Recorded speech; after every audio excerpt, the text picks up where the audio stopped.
Here. What's going on, everybody? Welcome back. Another edition of the Hard Count, as per usual, on this fine Tuesday night. It's me hosting, as always. But with my guy, as always, my guy CJ to the right of me. And most importantly, as I always have to start the show off, how we doing, brother? We good? Yes, sir. All is well. Glad to be back. Another wild week in the NFL. Can't wait to get to it, man. What's good, man? How you feeling? We're doing all right. We're doing all right these days. I just got off my spring break, bro.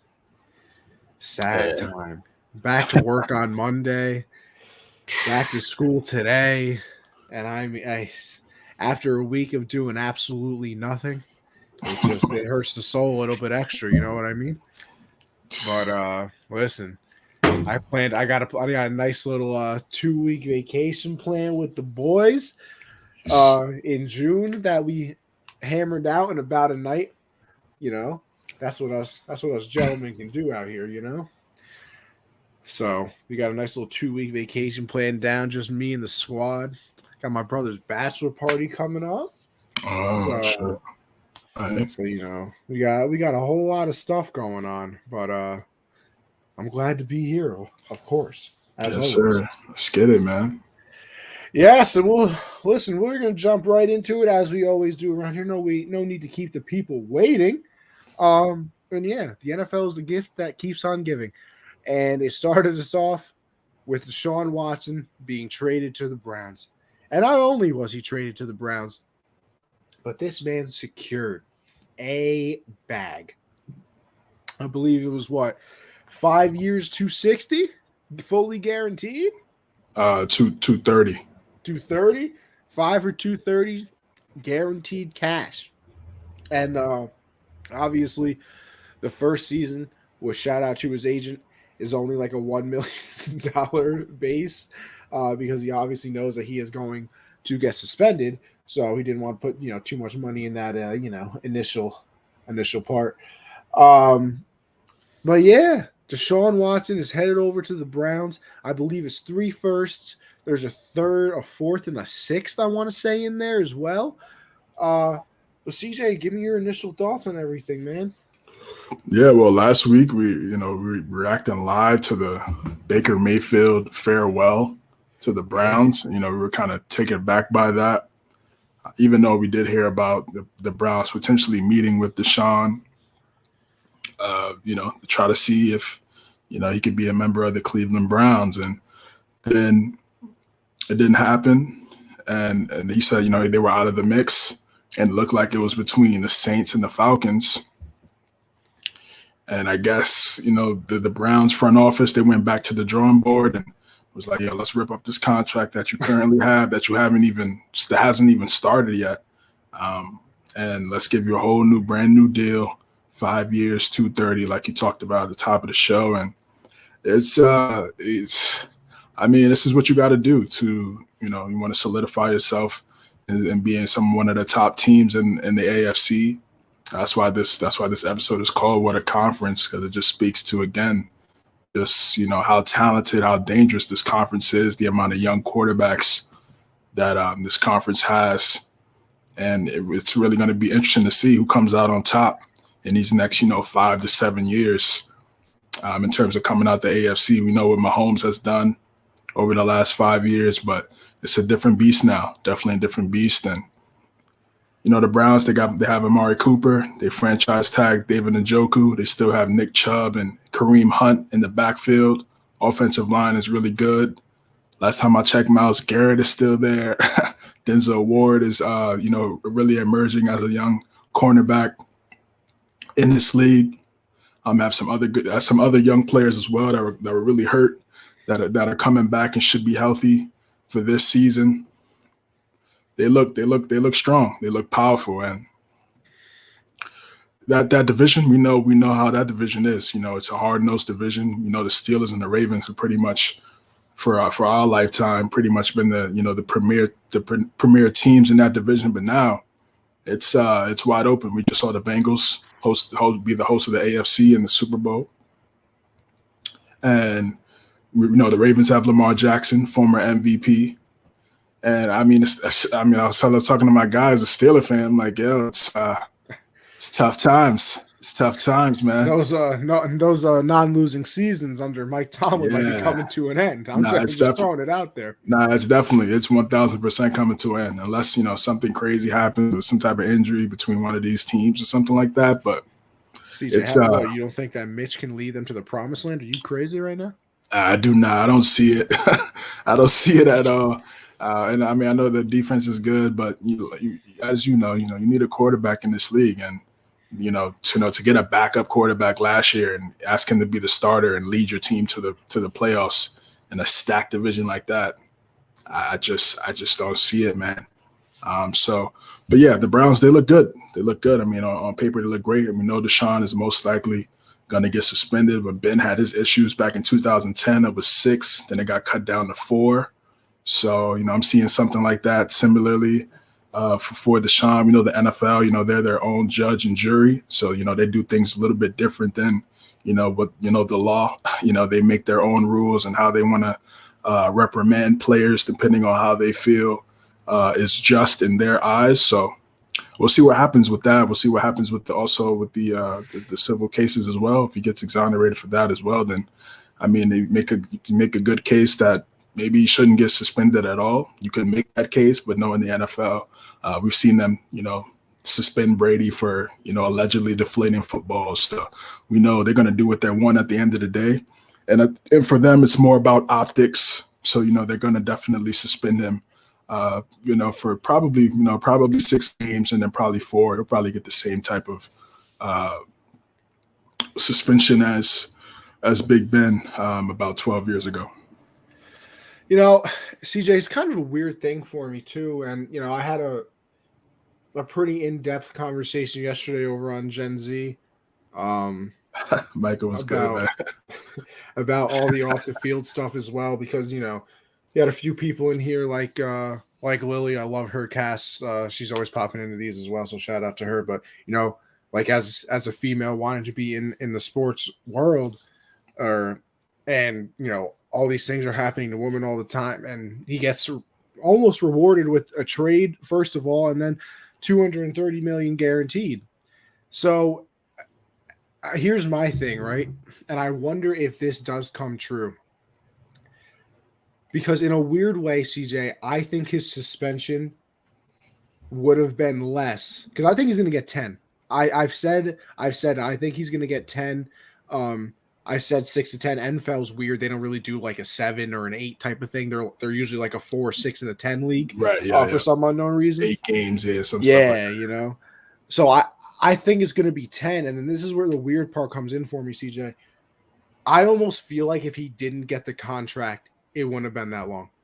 And here's my rationale for it.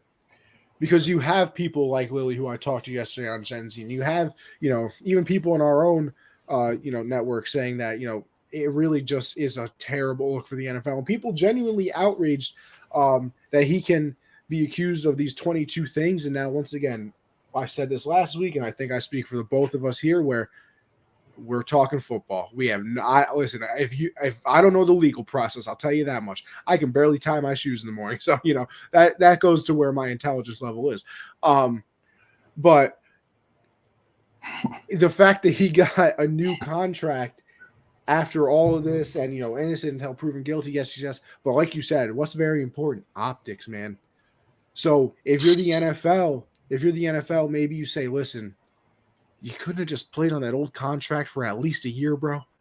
Because now we're going to have to really suspend you because you got traded and they gave you this guaranteed money. You're making us look awful. So we're going to make the punishment more, even worse. I really do think that if he didn't get the new contract, it would have been like a 6. I really do.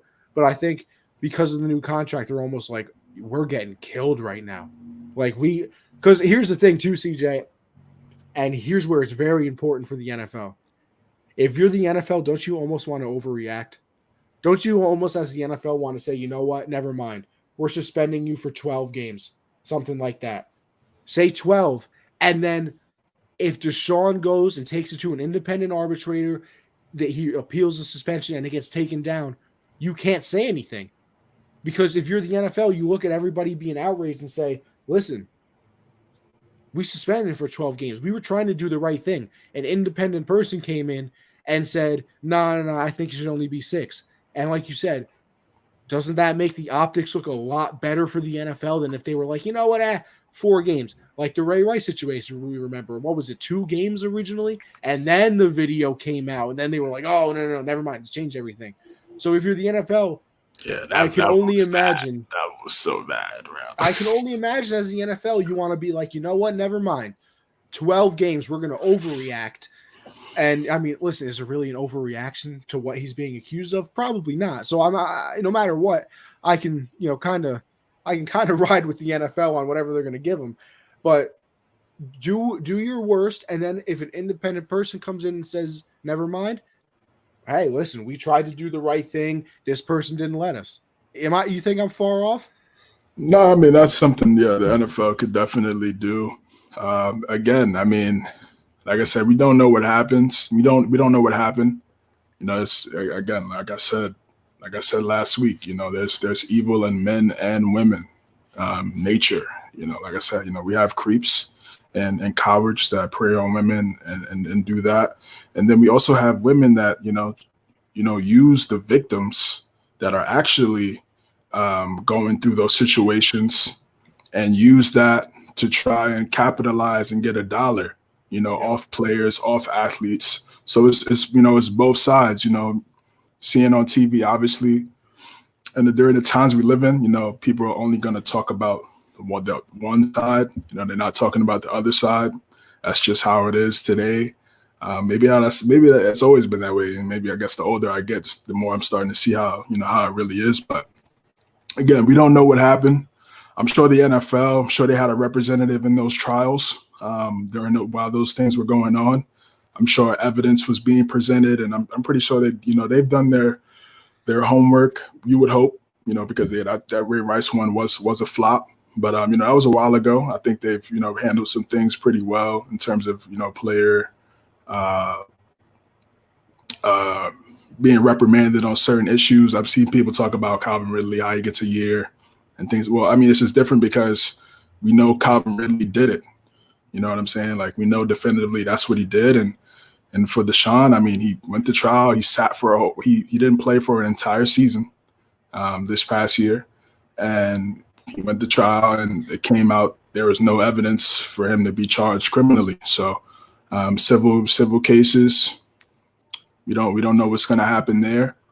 It's tough. It's tough, man. I mean, again, like, I don't know. I just know that the NFL, I can see what you're saying. They're gonna raise it so they can look good, and then if as they appeal, because it's inevitable, he's not gonna sit for 12 games, especially if he feels like, if he knows he's innocent, and it gets reduced to 6 or whatever. I could definitely see that from their standpoint, so they could save face, so they could I guess look good, look like they care. I guess you could put it that way. If they give him a large amount of game suspension, we're gonna see how it plays out, man. I mean, it's really tough, man. It's really sad. It's really sad. I mean, it's just we see a lot of situations. Like I said, we see a lot of situations of guys doing these crazy things, and then we see a lot of situations too. These women, they lie on the men, and they say they're doing this and that. 22 is crazy. That is a crazy amount. That's a lot. I don't know. That's a lot of plotting against one person. That's all I'll say. Yeah, it is. I mean, and also it's a little crazy how once he asked for a trade and got the extension, that's when everything started to come out. So it's a lot of factors, man. It's a lot of factors into it. Just to be on one side of the field. Football speaking wise, I think is a little ignorant to me, with just seeing a lot of people, seeing people on TV. It's like they're talking like, he was found guilty, but I understand people's opinion. They have entitled to their opinion.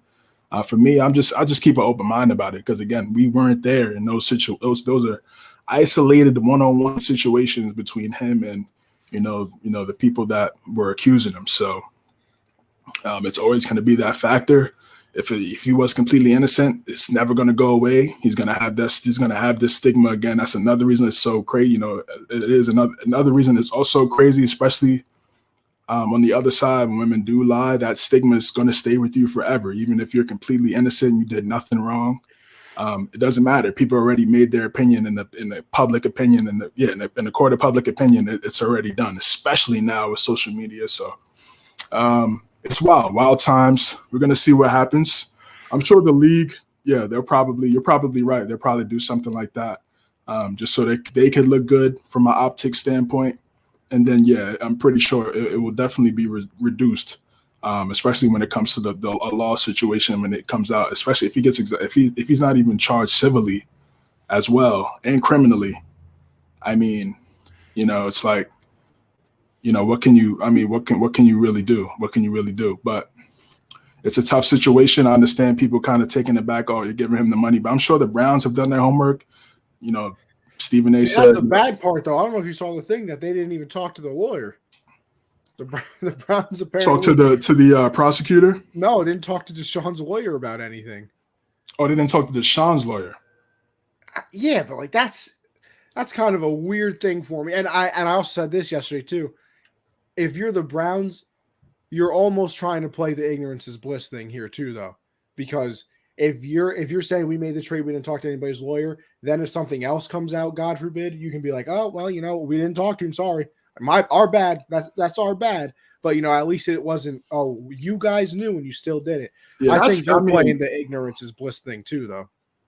I mean, I don't know like how true. I don't know who reported that. I mean, for me, like. For me personally, like if you're running a team and you have a guy that has these type of allegations which are very serious, and you're not talking, you have no, and you're trying to have him on your team, have him pretty much be the CEO of your franchise, because we know that's what quarterbacks are, and there's no type of communication. That's not professional. You know what I'm saying? I don't know how true that is. I don't know. Again, I mean. We know this. People make stories so it can be read. So we don't know the validity of that. I don't know. But you would hope there was some communication. I mean, that would be smart. So you don't feel like you don't get essentially stabbed in the back, or if something came out of nowhere like you just talked about. But we'll see. Like I said, we'll see what happens, man. Even if he does miss a lot of time this year, he's still on like you said, they did a great job in terms of contractually, his agent and the Browns front office making it as such where he's not he's not losing a lot of money in his first year. So, and he's 26, so it's not like he's one of these quarterbacks where it's like he's on the way out. You know what I mean? Yep. So he has a lot more football left. He just took a year off, so he should be relatively fresh and healthy. So, I mean, I'm pretty sure the Browns are willing to, essentially bite this bullet this year. And however it's going to look bad. People have their opinion. I mean, if he steps on the field and they start winning games, everybody forgets. Whether you like it or not, people usually just forget, and it just subsides. It's just how it is. Yeah, I mean, it's like we said, it's a crazy situation. Obviously, from a pure football standpoint, if you're the Browns, you can't be any happier. I mean, he's listen, when he's on the field, like we said, strictly football, he's the top 5 quarterback. I mean, the last year he was there with the Texans, I mean, he had nobody on that team, and I think he put up like 4,500 yards or something. Yeah, led the league in passing. Yep. I mean, he's an unbelievable on the field talent. So if you're the Browns, who, listen, the last 40 years, basically 30 years or something, you've had 1 or 2 good seasons. I mean, you take this.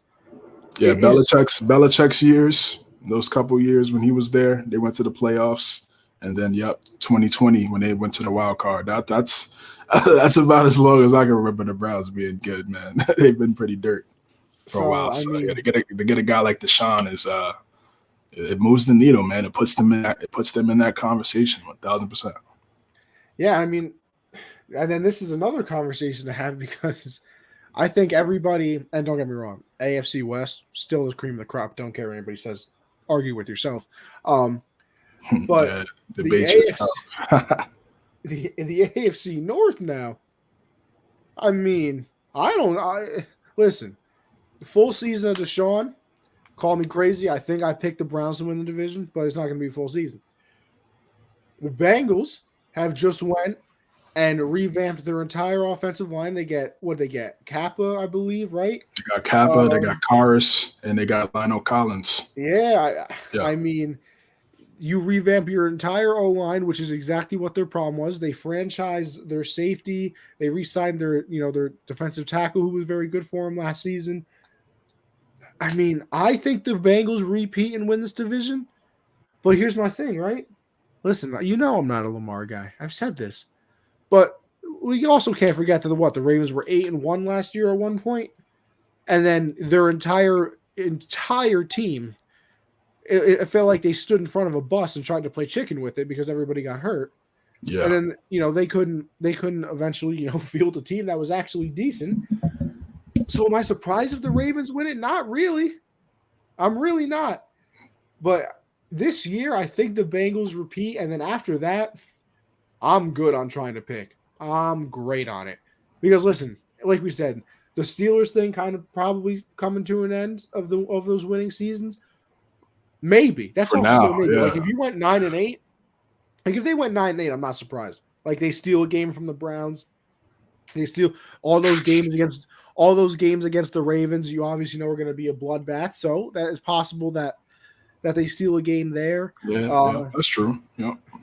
Maybe the Bengals have a bad one. Like listen, because their defense is still good. And I mean, listen, I don't like Mitch either, but honestly, he might be better than Big Ben was last year.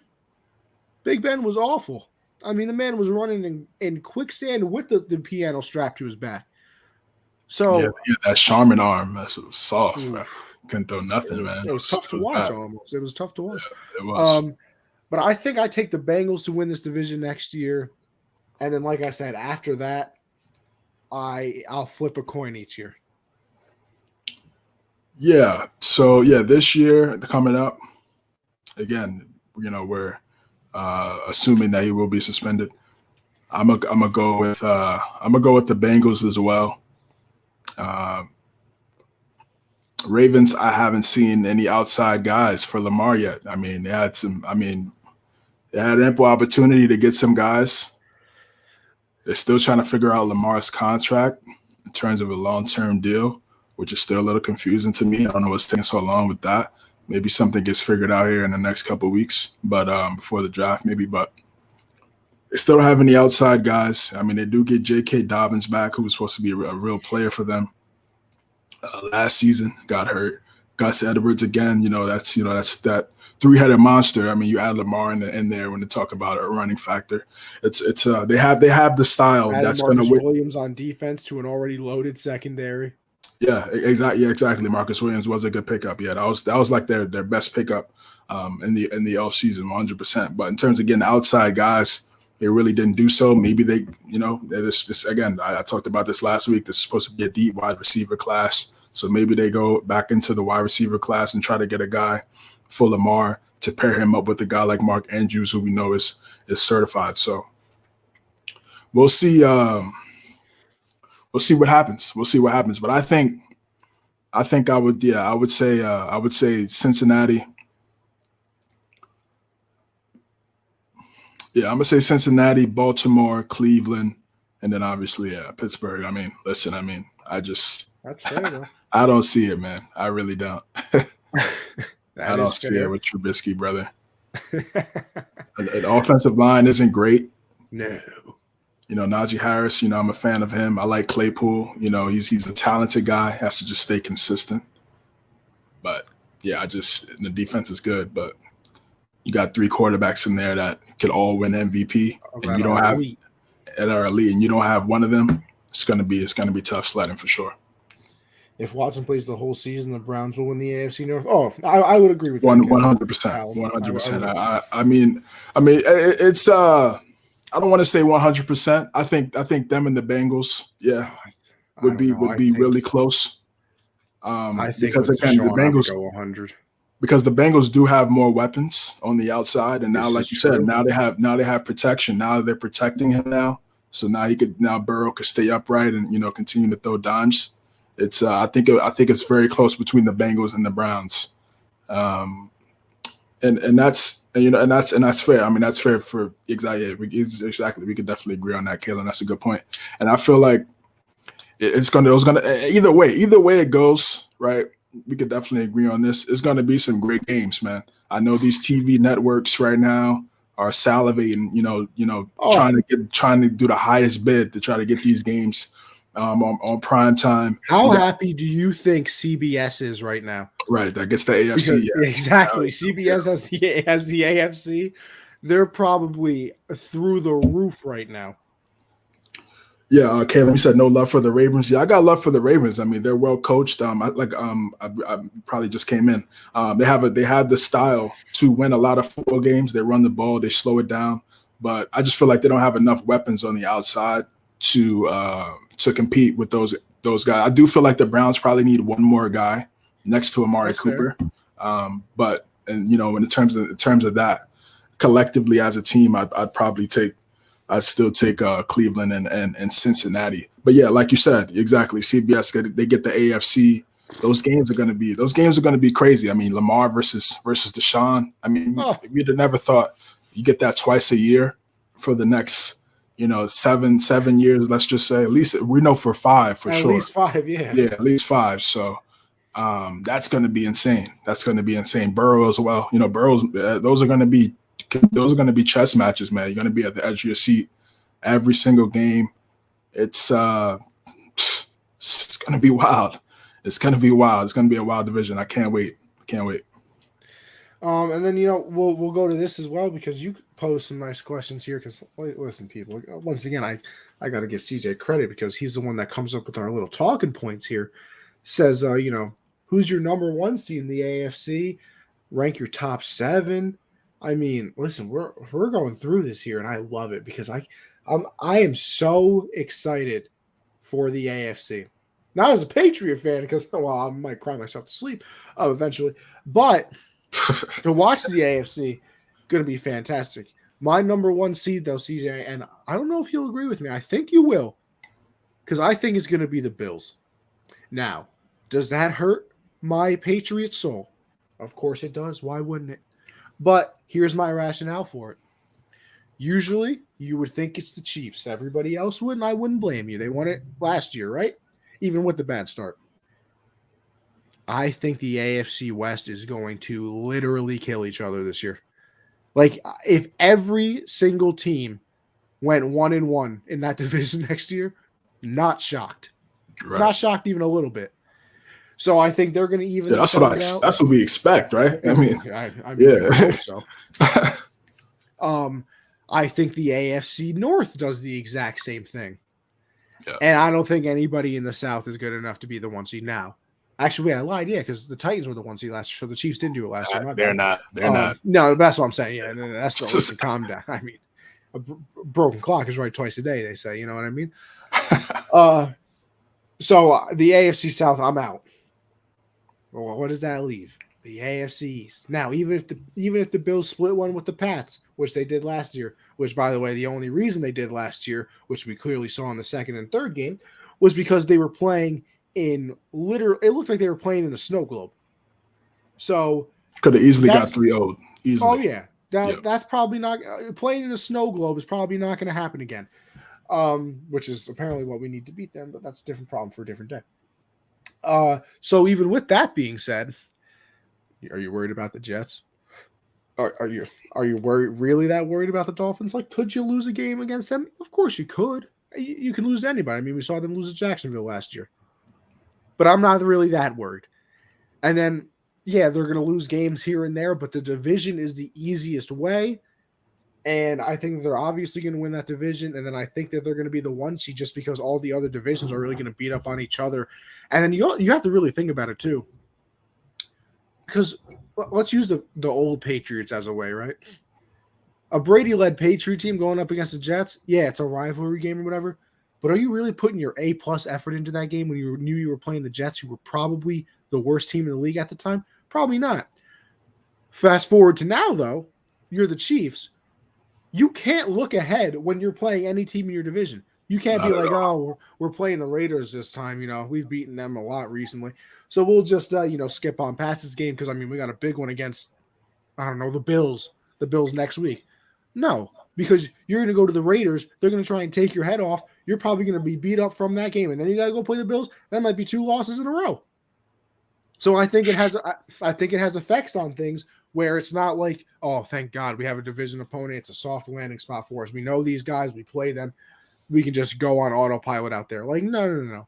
Every team in that division is going to body each other.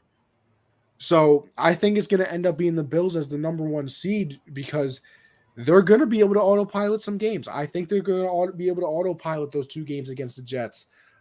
They might be able to autopilot one of those games against the Dolphins maybe early in the season. And listen, the way that they've been treating us recently, they might be able to autopilot us too. I'm just saying. Very possible. You're looking at 5-1 in your division maybe at best. And a possible, at worst situation, maybe a 4-2, they slip up a couple times. And then, like I said, all those other divisions, I could see a lot of 4-4s. I could see a lot of 4-4s. Yeah, for sure. For sure. Who else you got? What's number? Real fast too. Let's just combine these two questions. This one and the next one. Do you think the NFL should change their playoff rule, their seeding, kind of make it like the NBA? Strip division title, automatic playoff berth, and the top 7 teams that have the best record, they get in. Because if that's the case, I'm not gonna hold you. I got all right, all so 4 AFC. So you want to rank our top 7 then? Yeah, let's do the standard way. Let's do the standard way. How it is now. Yeah. Right. Mm-hmm. So like I said, I think the Bills are the first. This might be a hot take. I might get in trouble for this. I think the Chargers are going to win their division. I'm going all in. I love that. God, I love that team. That roster is just gorgeous to look at. Put the Chargers there, maybe in the 2 seed. 3 seed, give me the Bengals. I think they win that division, like I said. 4 seed, I'm going to go with the Colts. And listen, we'll talk about why. I'll go with the Colts a little bit later on. You feel me? Colts, okay. Then the wild card. I think the Chiefs get in. I think the Broncos get in. I think the Raiders get in. But I almost in my head can't put 4 teams of the same division in the playoffs. So would I be surprised if that last seed is the Ravens, though? I wouldn't be. So just so I don't jinx the AFC West, I'll go 1 seed Bills, 2 Chargers, 3 Bengals, 4 will be the Colts, 5th, the first wild card spot will go to the Chiefs, then the Broncos. Sneaking into the playoffs is the Ravens. And by the way, sneaking in might be 10-7. For sure, yeah, maybe like a close 11-5 type, 11-6 maybe. Definitely. I got Buffalo 1. I agree for all the reasons you said. Just an easier path, easier.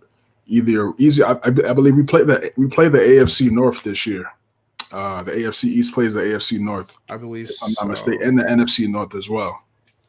So, those are close games, man. Those are going to be some good games. You got Josh Allen versus Deshaun, potentially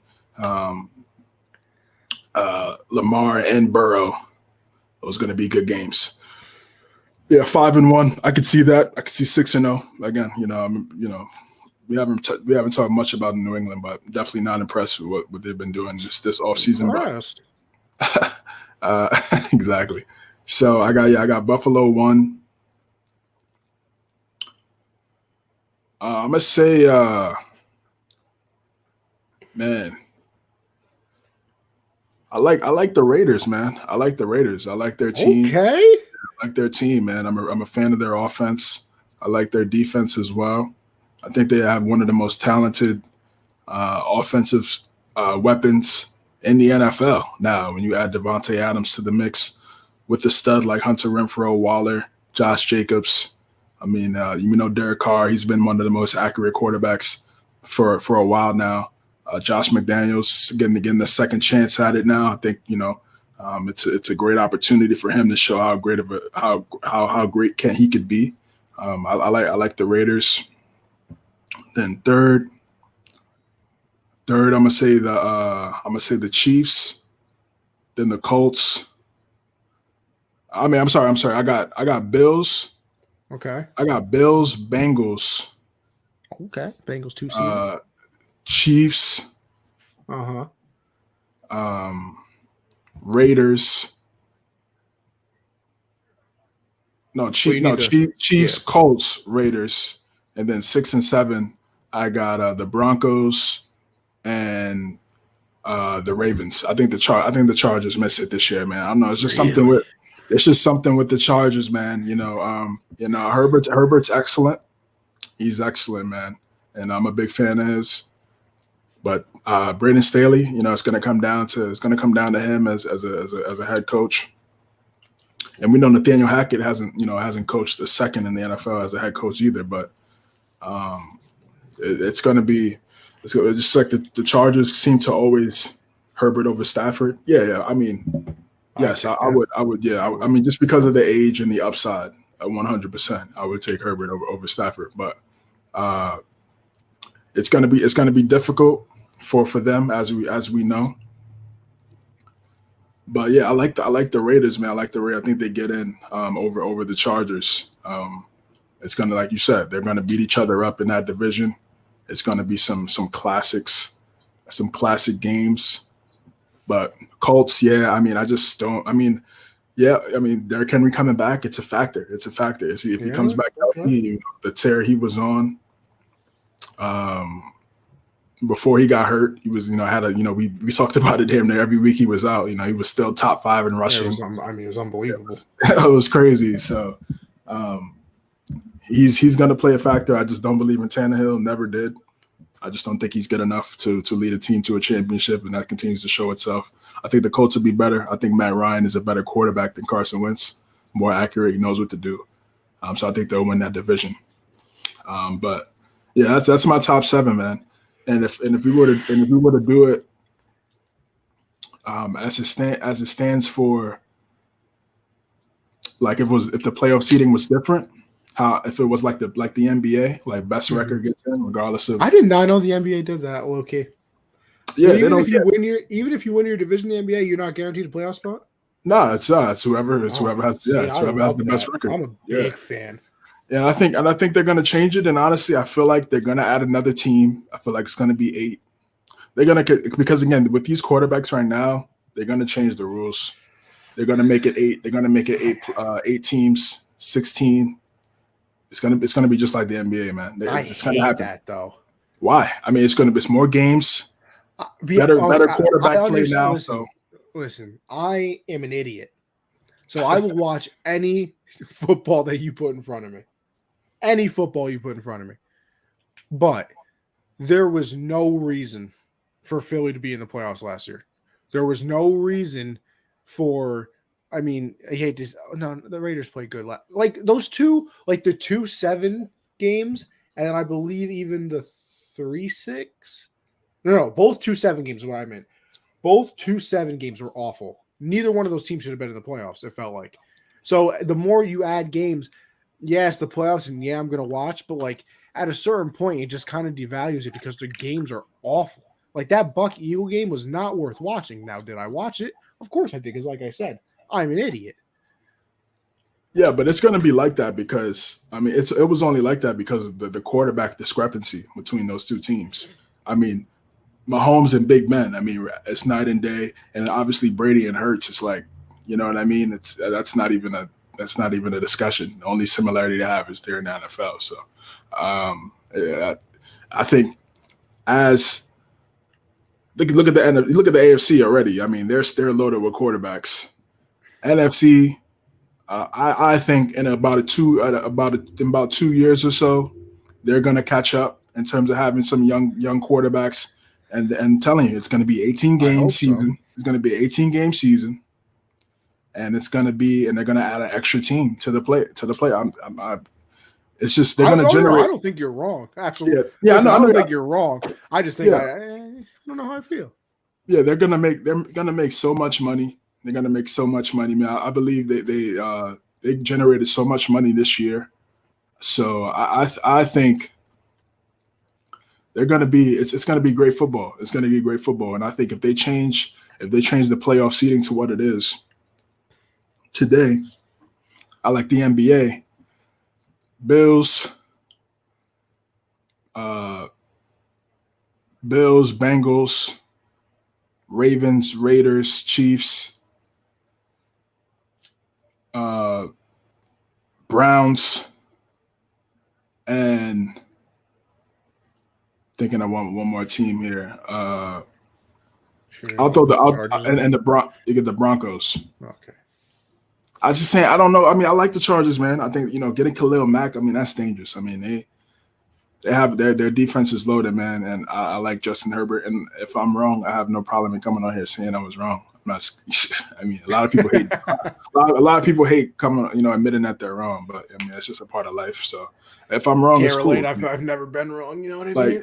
Like, we're making predictions in March, so we're bound to be wrong. Anything can happen. Haven't even done the draft yet. Exactly. Yeah, we're just out here, speculating, talking football. So.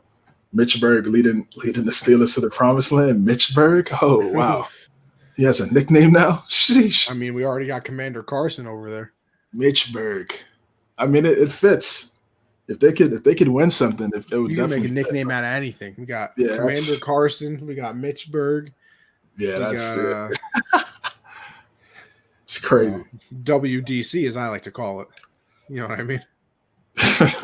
I'm just I ride for my guy, That's it. That's it. I really wouldn't hate that if the NFL did change it to the top 7. I wouldn't hate if all sports did it.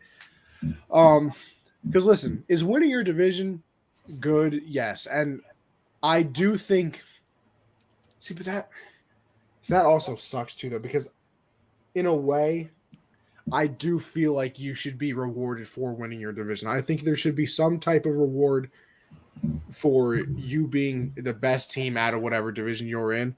So I do hate that you lose that aspect of it. But listen, did we really think that the 7-9 Seahawks that one year really deserved to be in the playoffs? Did we really, like, those NFC East teams of the past? Yeah. Did they really deserve to be in the playoffs? So, like, if they did change it, I'm not mad, especially if it's going to get you better matchups. So I wouldn't be mad. I really wouldn't be, but I wonder if the NFL does it. I wonder if they finally pull the trigger on it. I wouldn't be mad, like I said. So I don't know. We're going to find out. And listen, the AFC is, a dogfight. That is a absolute just mayhem.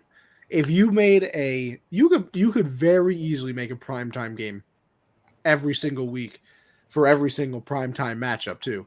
Like, you could probably do 3 primetime matchups a week for the AFC and really not run out of ideas. For real. Because the first 3 weeks of the season, if I don't see Chiefs, Chargers, and then Broncos, Raiders, and then switch it up and give me Charger, Raiders, and then switch it up and give me Chiefs, like, you can literally sit here and do this all day. Because then we didn't even get to the AFC North. I still want to see the Bills in primetime. I still want to see Matty Ice with that new uniform on. So listen, there's plenty of things going on. But one thing that is not going on is where Baker and Jimmy are going to play next year. Because listen, a little confuzzled here. What's going on, Dustin? Dustin, what's going on, brother? How you doing, man? Because here's my thing, right? When the Browns got Deshaun, I said, okay, perfect. Baker's going to the Colts. Right, exactly. Yeah, I said, you know what? Baker is going to the Colts. Say no more. And I really liked that idea. I really did. And then Matt Ryan said, you know what, never mind, hold on. You know, I would kind of like to play a little Jonathan Taylor, some Michael Pittman, you know, some Darius Leonard over there. I'd like to play with them. And now, and CJ, here's my thing too, right? Me and Josh played this game yesterday. We used to, back in the day, be able to be like, yeah, that team, that team, that team, that team, that team, all need quarterbacks. CJ, I'm having trouble here thinking of teams that need quarterbacks now. I mean, listen, can you upgrade maybe? Like if you're the Vikings, can you find somebody that might be better than Kirk Cousins one day? Yeah. But I mean, what teams do you really look at now and say, damn, they need a quarterback? Listen, the usual suspects, right? The Jets just drafted one. They're not taking one. Jags just drafted one. They're not taking one. Bears just drafted one. They're not taking one. The Seahawks, yeah, they need a quarterback. Guess what? It's probably going to be filled in this draft. Steelers, they just signed Mitch, and they're probably going to take one, I would still imagine. Yep. The Giants need one, but they have Danny Dimes for this season, and then they'll let him go. So realistically, you could say the Seahawks and the Giants so far. And the Lions. But they have Goff, and I don't even think he's awful. But they'll still draft it. They'll probably still draft a quarterback. They're getting off. They're getting off next year. But even with that being said, CJ, I just named 3 teams, and I'm literally struggling, and I can make a case for all 3 of them that they don't technically need to go find one. Probably besides the Seahawks and the Giants. I don't think, because I'm not a Danny guy. But like I said, we used to go back and be able to be like, yeah, there's 14 teams that need a quarterback. There's like 6 good ones in the league. There's 12 quarterbacks in the AFC alone that if you transform us back in time, might have been a top 5 quarterback in a different time. So like, I don't know where Baker and Jimmy go. Does Jimmy just go back to the 49ers somehow? Like, can that happen? And listen, I threw this out. I also threw this out in the group chat, which I don't think it could happen. But imagine if it did. Imagine if Baker says to the Browns, "Listen, I hate you guys with every ounce in my body, but I also want to, kind of go to a team that's not terrible. So, listen, Deshaun's getting suspended. We know this. I'll play for you guys to prove last year was a fluke until Deshaun comes back. You guys can trade me at the deadline." Is that possible? I don't think it's possible. It's probably his best option. I don't think it happens, but I would like to see it happen, because if not, I have no idea where Baker and Jimmy are playing next year. Are they even going to start? Because like I said, if they don't go to one of those, like maybe 2 teams, they might not be starters. I mean, Jimmy was a backup before he became a starter, so he knows that territory well. So, but I don't know. Maybe you can enlighten me. No, I can't. I'm right there. I'm right there with you, bro. It's looking clip for both guys. That's what happens when you're mid. You come across the only guy that's like slightly above mid and it keeps getting the bread and the love is Cousins. But for Garoppolo and Baker, they're in a bad spot, because I said the same thing. I'm like, oh, Colts for sure. Absolutely. Yeah, mark it down. In the dome, you know what I'm saying? He gets to chill, hand it off to Taylor, about 20, 25 times, coasting. Cool. Then you get the reports, Matt Ryan. I'm like, well, okay. Then I'm like,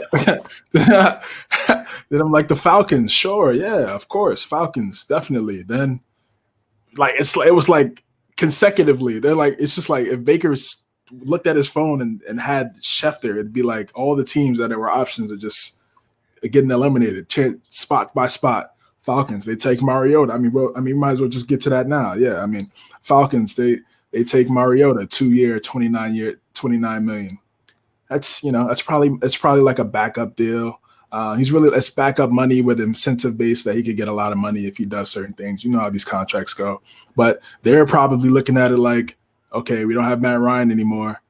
We're going to get a quarterback next year. Probably maybe this year, but probably next year.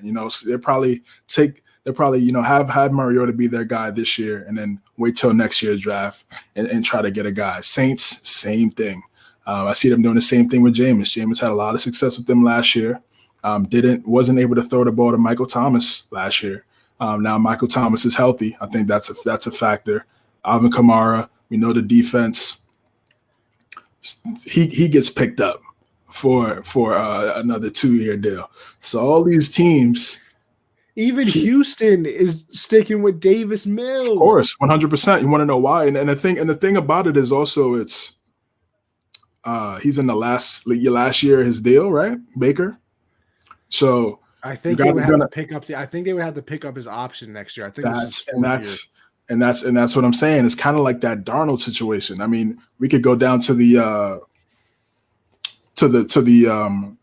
NFC South. NFC, yeah, pretty much NFC South was probably the only place where he could go that where they needed quarterbacks. And it looks like the Panthers, I don't know what they're gonna do, but they're either gonna have Darnold for another season, maybe or go in the draft.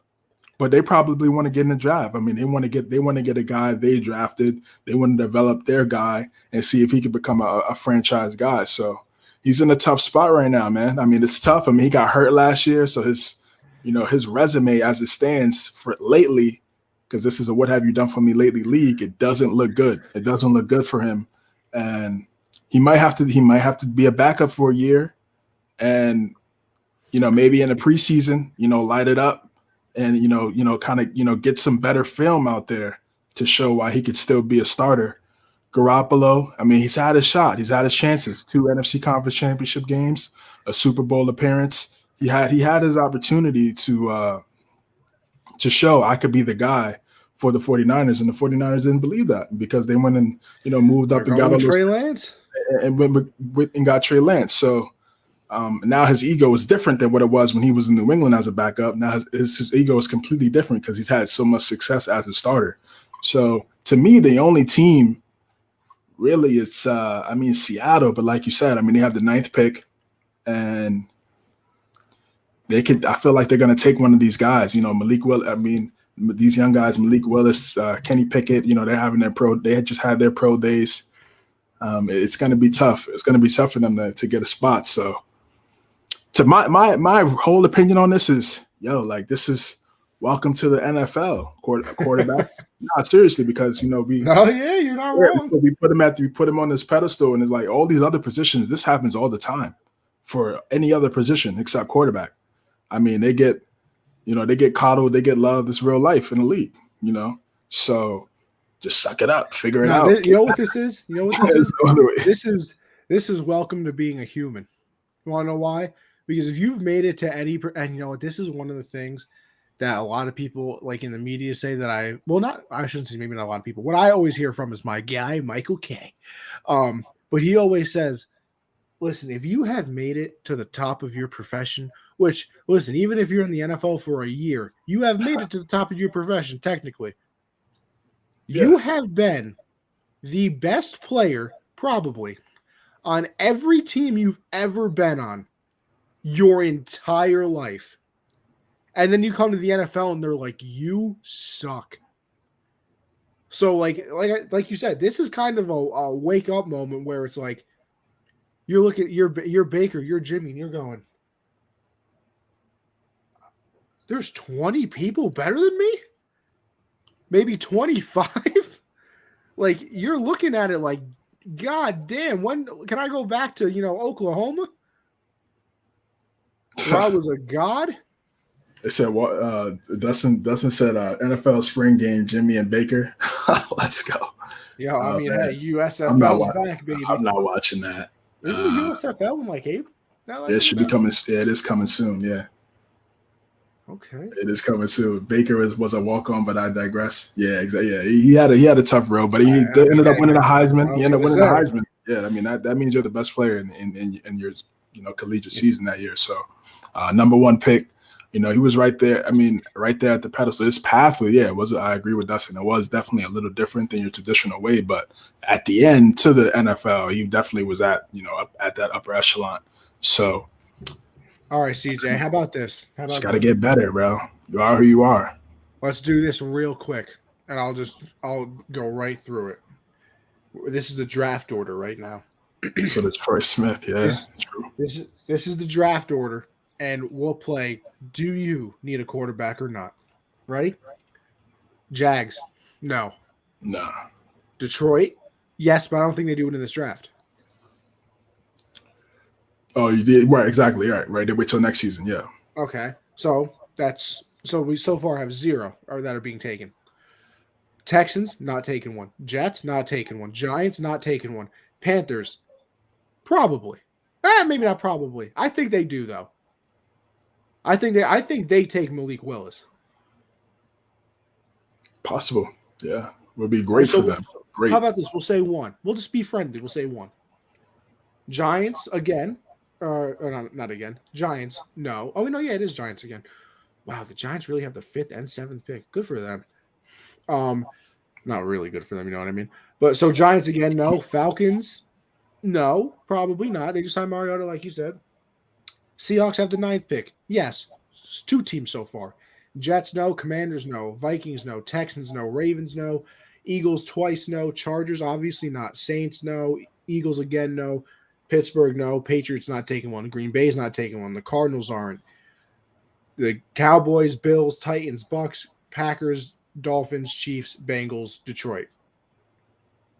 CJ, that's 2 teams. And that's kind of being friendly, like we said. Because actually, let me say this: I'll add 3 in because I think the Steelers are drafting a quarterback. I do. I know they gave Mitch the money, or the contract, but I think that they're taking a quarterback. I think Mitch and Mariota. Mitch, Mariota, Jameis are stopgaps. Yeah. Golf. So maybe what? We can add it up, maybe 5? About 5 teams, yeah. But again, I mean, it's like Baker's, to me, he's not good enough. That's what where teams saying. are, calling. And then also give up draft picks for it. And this right. What Matt Ryan was a 3rd, right? Yeah. They gave up a 3rd to get Matt. Was it a 3rd or a 4th? 3rd or a 4th. So I mean, he hasn't even had anything. I mean, Baker hasn't had anything close to the amount of success Matt Ryan has had. So we're looking at a day 3 pick for Baker. It's not looking good. Pick. You're right. 3rd round pick. Yeah, it's not looking good. It's not looking good for him. It's really not. I might push come to shove. Might sit out here. Can I ask you this? Sorry to interrupt you again. I'm good. I try. Let me ask you this because I asked Josh this yesterday as well. Do you think? Because let's see. Let's go back to 2020. Baker brings them to the playoffs. 62% completion. You like that a little bit higher, but whatever. That's doable. 3,500 yards, 26 touchdowns, only 8 picks, quarterback rating of 95. If Baker, after week 2, when he gets hurt, says, I'm getting surgery, I'm in way too much pain, I can't play, do they trade for Watson? Or maybe not do they trade for Watson. Do they go this hard for Watson? Because remember, once they say they're out, maybe it's just like, okay, whatever, we're out. We'll just stick with Baker anyway, whatever, we don't need you. They came back and said, we'll give you 230 guaranteed. I really do think that if Baker sits out and they go, I mean, damn, he just played that well for us. He just brought us to the playoffs. No, we're not going to trade him. I don't think he does. But since he had such a bad season and everybody just looks at the bad season instead of, his injury diagnosis every week going into a game was literally considered a body, I don't think they trade. He had a bad season, but also, he's not a great quarterback. He's not a great quarterback. He's a good quarterback. Right. He's good, but he's not great. He doesn't make the anticipatory throws. He kind of forces it. He believes in his arm a little bit too much. He thinks he could get the ball to certain places, and it doesn't work out. He doesn't make great reads. He kind of looks at the one receiver, kind of looks down at the receiver too much. So he's not, he's not. He did that even the year before when they had success. And then also, I mean, Nick Chubb, led the league in rushing 2 years ago. Kareem Hunt was a top 5 running back in Kansas City. So those are factors. Those are factors. And Odell and Jarvis, they were 1,000-yard wide receivers before Baker was their quarterback. And then as soon as they get there, they don't even have remotely the same type of success. I know Odell got hurt with the ACL one season, but even when he was on the field, we know how that situation presented itself. So, like I say, he's just not that good. He's just not that good, man. It is what it is. What it is. I mean, I will say this though. Baker C's covered through with those deep on the go route. Yeah, it's just his reads aren't great. His reads aren't great, and I honestly remember do you remember last year people were kind of having this Deshaun Watson Baker talk. You remember that on Twitter? Like it was kind of a discussion. It was like, would you have Deshaun or Baker? And there's some Brown fans. They were. I was like, I mean, is that even is that even a question? But yeah, and it's crazy how it came full circle. That was definitely a talk last year. It was like Deshaun. Could be a possibility. It was crazy. They were talking about that last year. It was like swirling around. It was rumors, and the Brown fans were like outrageous, like, "Oh no, we're riding with Baker." And there was some Brown fans like, "Yo, yeah, I'm taking 4 all day." So because you see it for what it is, and yeah, man, I just think he's just gonna have to be humble, and just realize he's been down this road before. Like Dustin said, he's been a walk on. Nothing was really handed to him really that much in his college career up until the last couple seasons, but just go back to the drawing board, try to get better. Hopefully another opportunity presents itself. Look at Trubisky. Trubisky was he took the Bears to the playoffs 2 years in a row, became a backup. Now he sat for a year behind Josh Allen, and now he has a starting opportunity with the Steelers. So it could happen. Yeah. Corey says Matt Ryan's a Hall of Famer. Yeah, I mean, he's a Hall of Famer by because of numbers. It's because of numbers. By today's standards, yes. But in my opinion, no. No, I wouldn't put Matt Ryan in either if it was my choice. Then Dustin said, "My fellow Cleveland fans are just okay with making the playoffs and losing if you're a weirdo if you ride with Baker." Now I will say this too, so I don't sound like a complete hypocrite. I still do think Baker is better than what people are saying he is now. Listen, I don't think he's a great quarterback, obviously, but I do think that he is better than the way people are talking about what he is right now. Like Callum said, Baker's a starting quarterback. I think he's a starting quarterback. He's starting. Yeah, he's not a. But I have to say that because you look at people on TV or even people on Twitter and everything like that. It's like, oh, Baker should never get another opportunity again. Blah blah blah. I'm not going to go that far. Like I just said, the season he brought him to the playoffs was 26-8 and 3,500 yards. That's a very doable for a quarterback. Like last year, he was 3,000 for about 17 and 13. Like it was a bad year, but like I said, He was also a walking full body cast. He's like that guy from SpongeBob. Every day I wake up, I breathe in, and every day I wake up and I roll out of bed, I break my legs, and my skin is made of tissue paper type of thing. So, we'll calm down. I take it over Jimmy G and Kirk, no doubt. Oh, okay. I'd take Kurt over Baker right now. Jimmy, I probably would. Jimmy and Baker, to me, it's a wash.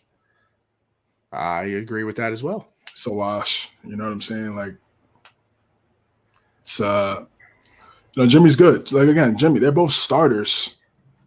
They both do the exact same thing. They both hand the ball off, and then you hope that they don't make an intercept. You hope they don't make a bad decision. I think you made this. I think you made this analogy last week, or maybe I heard this somewhere. Like, are they going to drive you? Are they the driver on the bus to the Super Bowl? Or are they? CJ, you're talking about my great. Are they the conductor of the? That train, or are they just one of the passengers? Right, exactly. And they're one of the passengers. You got to have things have to be perfect around them for them to lead you to a chip. Yeah. And we've seen a lot of cases of that. But now the way the NFL is with these quarterbacks, that situation is becoming very, very slim. And that's why they're in the predicament that they're in. Yeah. I mean, you're running out of spots. And who would have thought this a couple years ago, at least? We kind of already touched on it a little bit, but any more thoughts on Matt Ryan trade to the Colts? Because listen, you said that that he's obviously better than Wentz. I would probably agree with that because here's my thing. I think he's literally Carson Wentz that doesn't make a bad decision. I think that's what Matt Ryan is. I really do. I think Matt Ryan is what Carson Wentz can be if Carson Wentz didn't, try to make that throw he made last year where he's spinning and then just threw the ball up and it ended up being an interception. Like that is exactly what Matt Ryan is if you subtract all of those plays that Carson Wentz makes dumb. Yeah, I think it's a good move. It's a smart move. It keeps you right there. You have an opportunity to win some games. He's 37 right now, still a solid quarterback. They don't have elite weapons on the outside, in my opinion. I like Michael Pittman. It's literally I think Pittman is solid. Is he number one?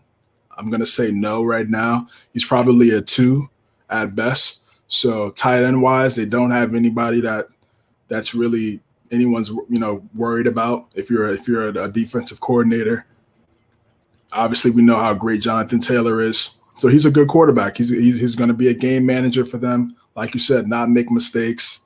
He's going to get the best out of some guys. But you got to remember he's had a lot of talent around him when he was in Atlanta, man, especially during his younger days.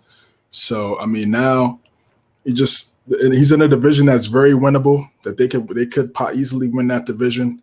They had an opportunity to go to the playoffs last year, so they're probably looking at it as we bring in Matt Ryan, it gives us a shot to make the playoffs and win the division. It definitely does give them a shot. I don't see them being a championship contending team with Matt Ryan, in my opinion. I think they have a really good roster, but I don't think Matt Ryan is the guy, especially in this conference, that's going to take them over the hump. I just don't see that. But a good move, good pickup. It makes them a little bit better. But big picture, I just don't see. I don't see a Super Bowl in their future. And I think somebody said it in the comments. Well, I think Dustin might have said they need to draft a young quarterback, and I completely agree with that. Have him develop, sit behind Ryan, and hopefully he becomes that guy later on for them. You got Matt Corral, maybe Malik Willis, Pickett. Who knows? Yeah, I agree. I think that it makes them better than the Titans in my eyes because I just don't trust Tannehill either. I mean, that division is going to come down to those two, obviously, because the other two teams are probably not the greatest thing in the world. So we're going to find out what happens. But I did like the move. Like I said, though, I was surprised because I penciled Baker right in the minute they got Watson. I really did. Yeah, I thought it would be a great spot for him, man. I really did. I did too. 8 games in a dome. Like I said, handing it off to Taylor. They don't have elite guys, but he's kind of played with. He hasn't really. I mean, he had Jarvis, and like we know, he didn't really have great success with Odell. He played with some solid guys, Higgins, People-Jones. Like he made plays with those type of guys. So, I thought it'd be a good fit, but they wanted to go with a guy that's obviously won an MVP in this league and led a team to a Super Bowl. And obviously that that outweighs what Baker has done so far in his career. Well, we speak of the lower totem pole of the quarterback, ladder. So we go over to the NFC South because that's where some of them reside. With Jameis and Mariota, they are QB1s at the moment. Listen, this doesn't do anything for me. Like, I mean, what was it supposed to do? You just needed a quarterback. Because I think before this in Atlanta, it was like Josh Rosen was going to be their starting quarterback. Did anybody really want that? So they signed Mariota, who was, obviously the second pick in the draft at one point. Yep, Jameis was the first, same draft class. Yeah. And then Jameis comes back with the Saints, who he did have some success with early on in that season before he obviously got hurt. You remember week 1, they smacked the Packers around. I remember that they beat us. I don't know. Was that with Jameis? I think it was with Jameis that when they beat the Pats. So he had some success there. Then he ends up getting hurt. But I mean, listen, the Bucs are going to win this division by a country mile, as some would say. Yeah, we kind of spoke about this briefly. I mean, they're stopgap guys at this point. It's crazy. I mean, 7 years ago, they were the talk of the town. Jameis coming out of Florida State, Mariota coming out of Oregon. They were supposed to be the two guys to lead their team, and now both of them have become journeymen, really. and borderline starters, but most likely backups. That's what they've become, and they're making good money. They honestly look like they got the same type of contract. The way I saw it, 2 years, about 25 plus for both guys. So, I wish them the best, but I mean, we kind of know what they are at this point. I don't see them getting better. Mariota brings a factor where he's mobile. He can move his feet, and that's probably an element that Arthur Smith is used to, having been the offensive coordinator in Tennessee when he had Tannehill. So, it's a nice move, but I don't. Saints could the Saints give the Buccaneers problems. We know they give them problems. Brady's 1-4 against the Saints. Only win was that divisional round when they went to the Super Bowl. So they give him issues, and they kept Dennis Allen. So those are going to be tough games. 100%. We know that. Falcons, Kyle Pitts is excellent, but other than that, I don't see much. Russell Gage. Ridley's out for the season. So it's going to be back to the top of the draft, and that's fine, man. I mean, they had a nice little run with Matt Ryan, man. End of an era, you could say. I mean, he was there for 15 seasons, 14 seasons. Got to a Super Bowl. We all know what happened. Did you see on Twitter where the Falcons gave Drew Brees a longer tribute video than Matt Ryan? I did. I think the Drew Brees tribute was 1:12, and Matt Ryan's was 51 seconds. Yeah, I did see that I did see the graphic. They circled the time. I did see that. I mean, listen, it's he had a great career, but everybody's going to talk about what we're going to talk about. I mean, there's no point in even bringing it up anymore. We all know, yeah.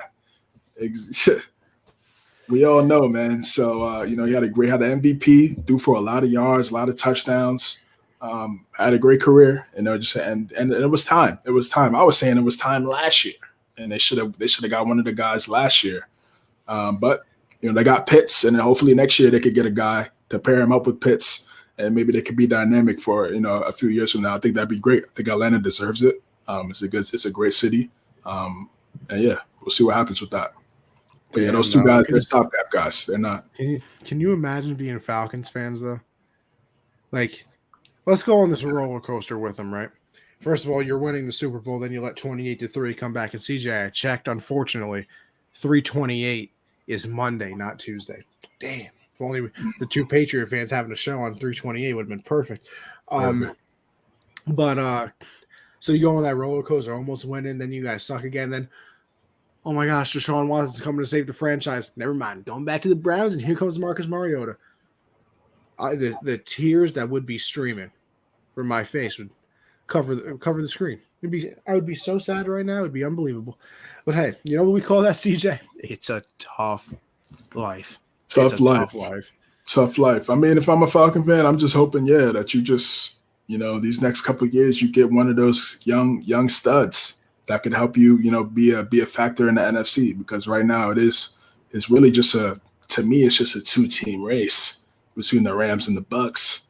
We'll get into the Packers in a little bit, but definitively, I could say those are the top two teams in that conference. You got 5 other slots that could potentially be filled, and if they could get a team to go with the Saints and honestly Panthers too, all these other teams,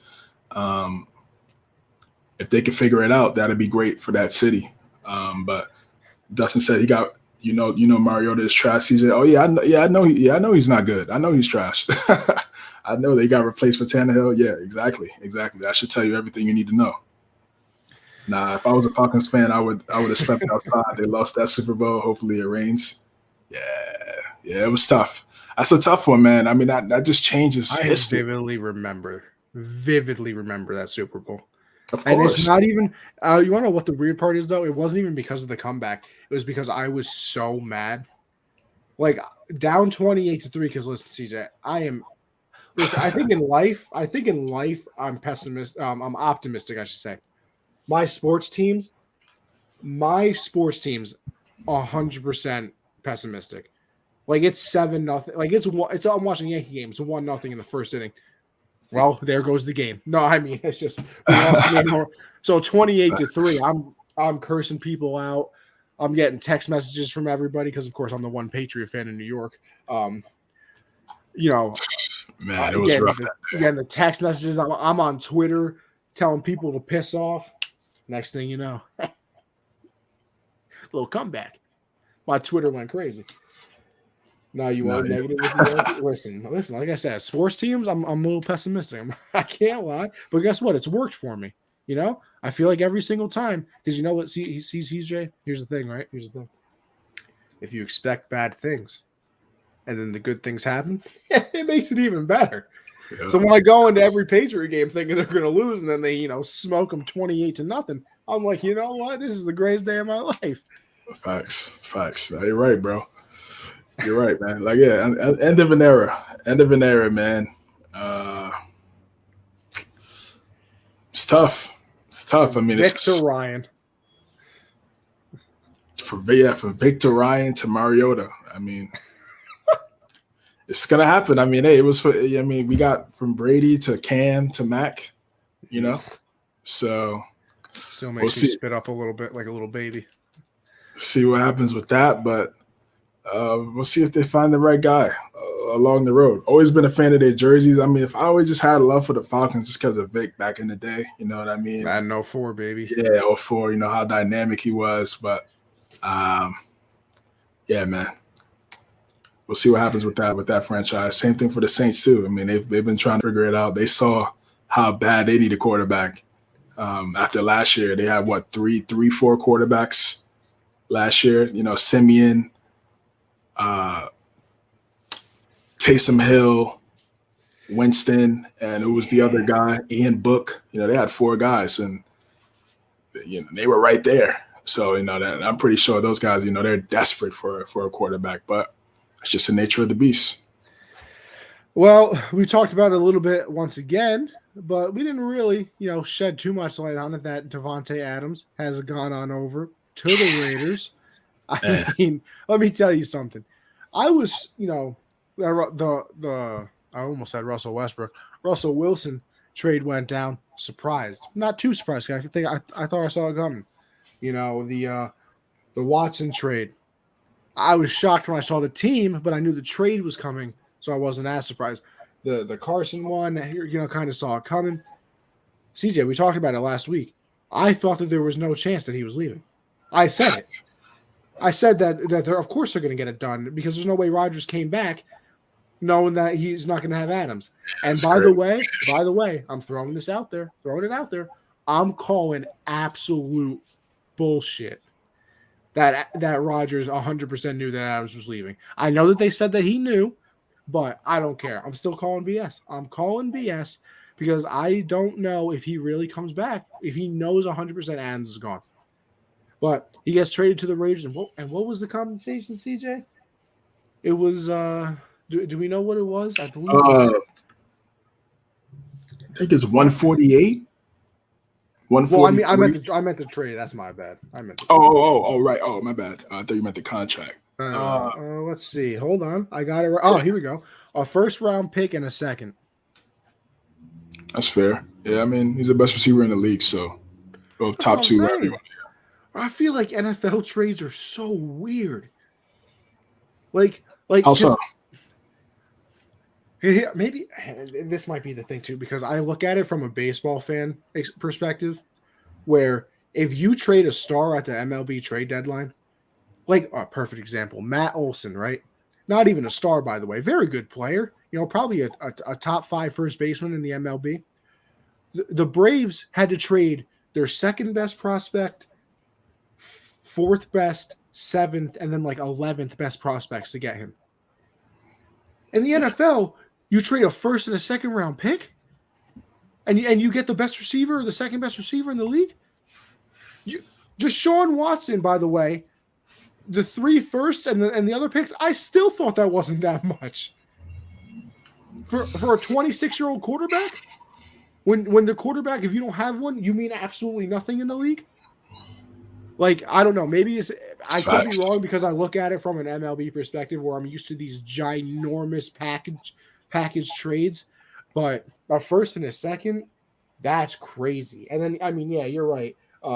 you and Dustin as well. He said Dustin said, and then they paid 28 million to follow up. So obviously a very big contract over there, but that I will say, getting back to it, this trade shocked me. Like I said, the Russell one, the Carson, whatever, blah blah blah. Yeah, quarterback's cool. When I saw this trade come, I was on Xbox. My mouth, I was like, "What the?" I was like, "What am I looking at right now?" I was like, "You being serious?" I looked at my phone. I was like, "Wow, I cannot believe that just happened." Because you know me, I got the notifications turned on for Rappaport and Schefter, baby.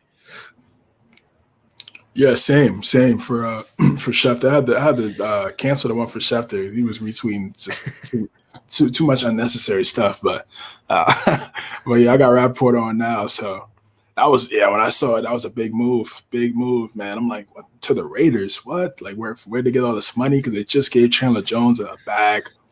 But it seems to me these teams are starting to change up how they give these players their money. They're giving everything up front. Bro, the salary cap is the fakest thing I've ever seen.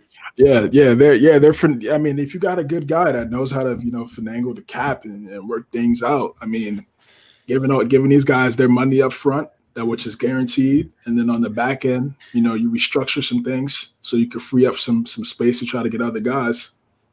The Rams, the Rams definitely set the standard for that 100%. Dustin, I agree with that. And Devontae Adams, I mean, with Carr, I talked about it briefly. To me, that's an excellent offensive lineup. You got Carr, Jacobs, Adams, Waller, Renfro, Brian Edwards. I thought was pretty solid last year. He made some splash plays for them. He could be a really good number 3 guy. I think Kenyon Drake is still there as your RB2. Yeah. So he's good. I mean, he's also really good. So I think they started to fix that offensive line a little bit. So I like their team. McDaniel's supposed to be, he's a top 5 play caller in the league.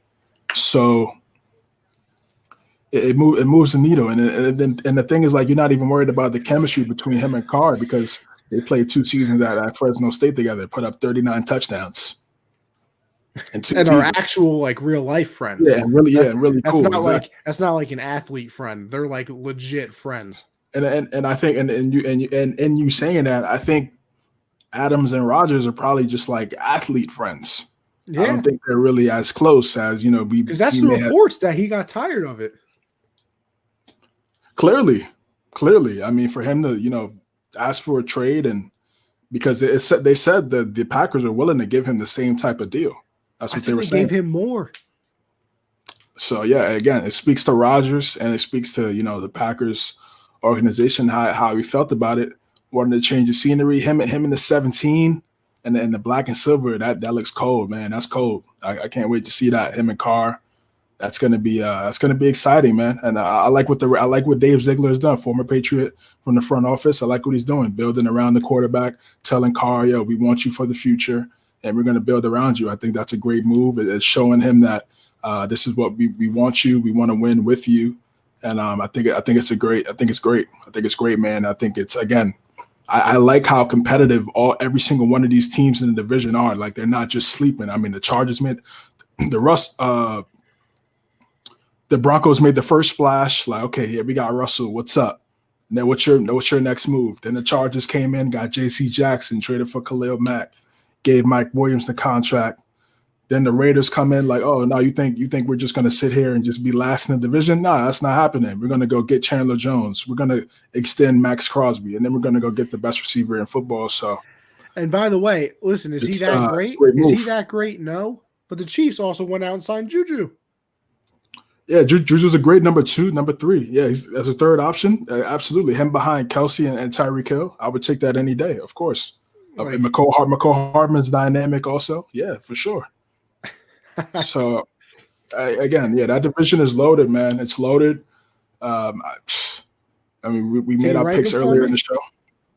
Yeah, for offensive, I got the Raiders 1. You know what's funny about that? I said that yesterday on Gen Z to see if I was crazy. Got a little pushback on it. I got Raiders 1. I mean, listen, man, you can. I'll say Chiefs 1. I mean, they've done it already. They've hoisted that LOB already. You know what I mean? So I'll say Chiefs 1, even though they don't have a stout running back like the other teams. But I'll say Chiefs 1. I got the Raiders 2.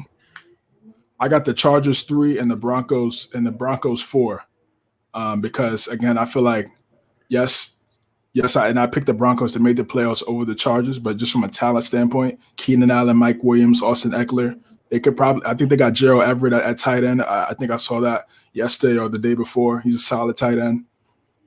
And the Broncos, they have young guys, but they aren't really proven yet, like some of the other guys that we talked about for the other teams. So that's the only reason why I have them last. But I mean, I would take any of these groups on the Patriots. So at the snap of a finger. At the snap of a finger today. You know what I mean? So it's. You mean you don't want Kendrick Bourne and Jacoby Myers? Nah, I like Bourne. I like Bourne, but everybody else, I'm straight. Straight, bro. Like I said the Raiders yesterday on Gen Z, but you know what? Guess what? I have multiple shows, so I can change things up for the content purposes. So I'll change it up here. Let me get the Chargers first. Because in my eyes, second best quarterback in the division. And by the way, I don't think the gap between him and Mahomes is really that big. I think, and listen, I've been really high on Herbert. First of all, because I was dead wrong on him, and he's proved me absolutely incorrect. So I love him now. But that's always good, man. When they prove you wrong, and then you become a fan after. It's great. Herbert. I haven't won an MVP in the next 2 years. Yeah. Wow. So I don't even know who's going to become MVP at this point. There's literally like 7 quarterbacks in the AFC right now that if they won an MVP, I would not be shocked. But let's see. Well, I'll say the Chargers won, and I'll give you like you said, Keenan Allen, probably the best third down wide receiver in the NFL. I mean, he is open all the time, it seems like. You got Mike Williams for your deep threat. They also signed Gerald Everett over at tight end, a pretty solid piece. And I think Austin Eckler is the best running back in that division too. Production-wise, he's done more. He can run. Yeah, he can run. He's a great pass catcher out of the backfield. You have a little change of pace back there as well with I believe Kelly. It is Josh Kelly. Yeah, forgot about him. Yeah, he's good. Listen, maybe I'll go Raiders. No, I'll go Chiefs at 2. I think I would have put Raiders above them until they signed Juju, because like I said, he's not the greatest wide receiver out there. Don't get me wrong. I'm not saying that he's top 10 or something, but when you have Juju Smith-Schuster as I think he had like some of the most yards after contact or most yards out of the slot the last time he was healthy. So I mean, he's a good wide receiver. He's good. You have Travis Kelce, who a lot of people say is the best tight end in football. Tyreek, who's wherever you want to rank him wide receiver wise, I'm a little lower on him than some other people are.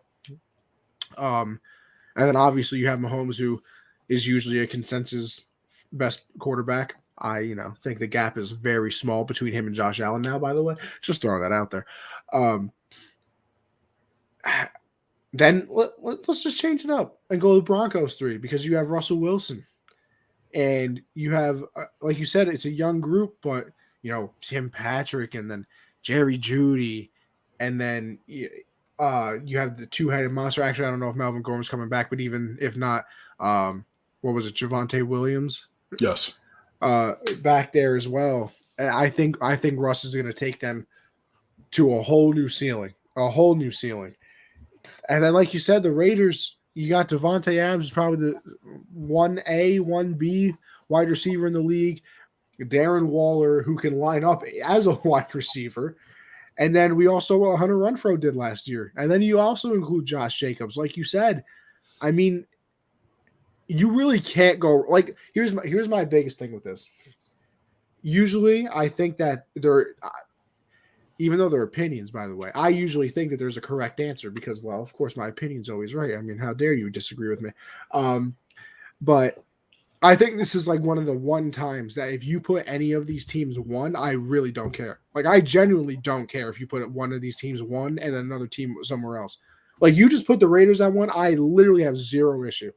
And I put them forward, to kind of play devil's advocate a little bit too, because like I said on Gen Z, I made a case that they could be one. But I mean, it's unbelievable. the talent all around too, because we barely even had to talk about defense, because like you said, you got Khalil Mack and Joey Bosa and Derwin James and J.C. Jackson and Asante Samuel Jr. on one defense. You go over to the Broncos, you got Bradley Chubb and Patrick Surtain II. Patrick Surtain, there we go. Thank you. Justin Simmons. I mean, the Raiders, Chandler Jones, Max Crosby, and then what team did I leave? Oh, the Chiefs. They have Frank Clark and who's the Chris Jones. Chris Jones, yep. They just, who do they sign? Justin Reed. Justin Reed, yep, from Houston, yeah. Solid safety. I mean, what do you even say? It's unbelievable. It really is unbelievable. Let's see, King James, the real one, not the Laker. And the Profit March Madness is amazing, especially with the no-name schools taking it to the big boys. See, you know what? I'd love to be able to comment on that. The real one, not the fake one. This guy, big.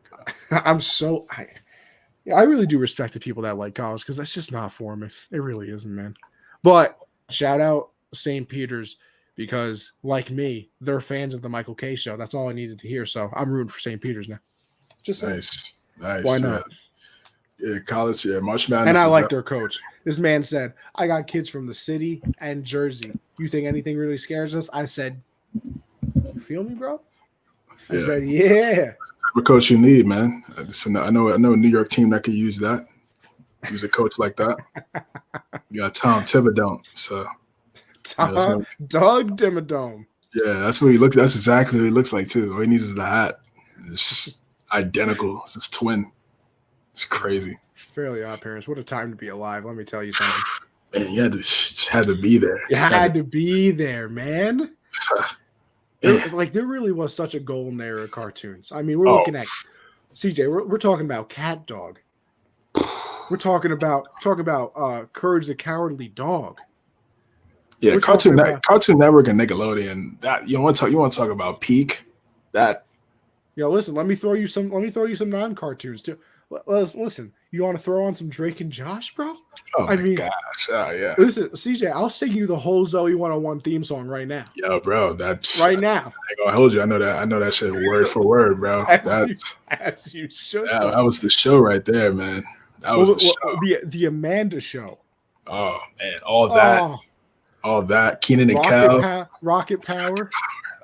Oh my God. Rocket Power was class. Rugrats. Yeah. Now they modernized it and messed it all up. Now they start. The thing I hate now is Drama Island, bro. Total Drama Island was so good. Were we a? What was the one with the spies? Guy? Spies. Totally Spies. Totally Spies. Yeah. Hold on, because there was Totally Spies, which was like the 4 girls, which I loved, and then there's Codenames Kid Next Door. Oh, yeah, definitely both. I mean, we're talking Danny Phantom here. Man, Danny Phantom is classic, bro. Yeah, Danny Phantom was. Oh man, come on, son. I'm trying to find a Danny Phantom graphic tee, man. I'm looking for that. Trying to get that, man. That's I need that. But yeah, bro. Yeah, Nickelodeon and Cartoon Network back in the day, Disney Channel too. It was that was prime. I was throwing on Wizards of Waverly Place every night. Oh yeah, for sure. Young Selena Gomez. Oh, come on, son. Yes, sir, man. Come on, Hannah Montana every once in a while. Yeah, I watched it. I'm not nobody we didn't care back then. You know what I mean? Nobody was checking for him. We was just watching what we liked. You know, that was now it's like, I mean, it's all weird and stuff now, but that's another discussion, man. So it's all different. What memory lane can do to a people. Oh, what a time to be alive. Thank God for the streaming services. You get to watch all that stuff back. You know what I mean? It's perfect. We got Peacock free for a year. I'm on there. Facts. All right. After our trip down memory lane, we go back to the NFL. You know, kind of. Sort of what the show is about. Listen, it's our show, CJ. We can do whatever the hell we want. You know, you feel me? Exactly. Oh, one more. Wild Thornberries. Come on. Oh, man. Come on. Yeah. Yeah, Wild Dog Oh, Race. Yeah, it's wait, no, endless. hold on. It was One more. I endless. got one more. One more. What was Foster's Home for Imaginary Friends or Kids? Oh, what a show. What a show. God, I loved it. What a Man, time. it's you were. I mean, it was never a bad day. Something was on. Something was on. CJ, Something was on, what's man. that quote? Don't you wish you knew you were living in the golden era while you were living in it? We were definitely living in it, man. And and 1000%. we and we didn't even know. Us little stupid kids running around, we were like, yeah, we'll watch it later. No. If it was on right now, I'd sit down with a bag of popcorn, rub my stomach, watch it like a kid. Man, it was yeah, those are great times. I can't wait till, when I start my family, I get to watch all that stuff back with my kids, man. That's Oh no, gonna you're make watching Coco Melon. I ain't watching none of this stuff that's out today, bro. I promise you. He My said my, not a He my said my future kid's gonna kids, be cultured. 1000%. 1000%. They're watching everything. You just talk Code Lyoko, all of that stuff, man. They're See, watching I'm not gonna Tsunami. lie, I haven't heard about that one.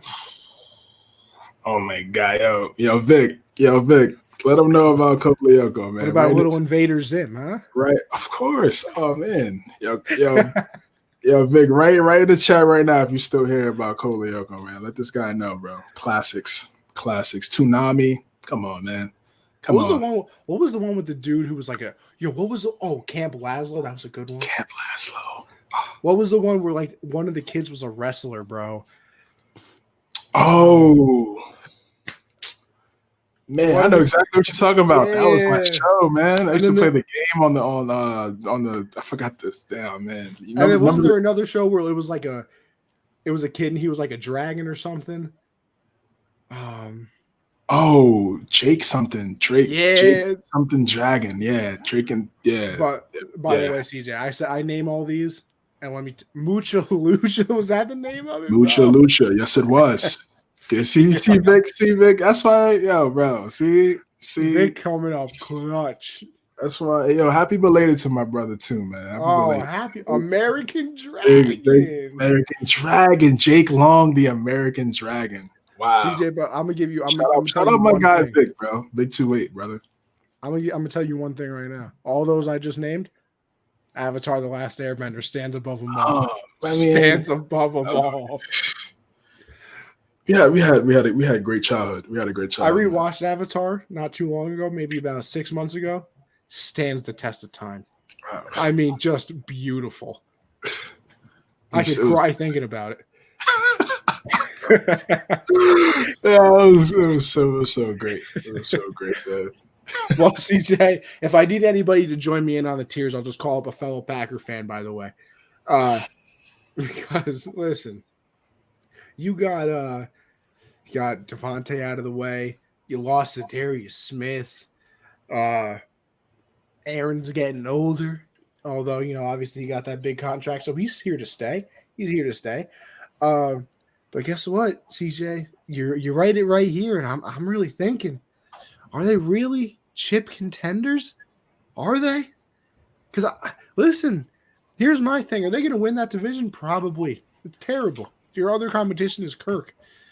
He might steal a game from you. Yeah, but they're not better than the Rams. They're not better than the Bucks. Now, that's about it. I was going to say it kind of stops there, unfortunately, or fortunately for Packer fans. But I mean, is it possible they lose to a Cowboy team? I don't know. Vic's not going to like that because mid Prescott. But I'm just saying, is it possible? Anything's possible. So I don't think that they are championship contenders. And you also right here, OBJ and Jarvis is still available. Is OBJ going to play this year? I don't know. Maybe about week 12. Right. I mean, he tore it in the Super Bowl. That gives him close to a year to recover. Jarvis, I would like to see that. I would, but chip contenders, I don't know. I'm out. I think I'm out.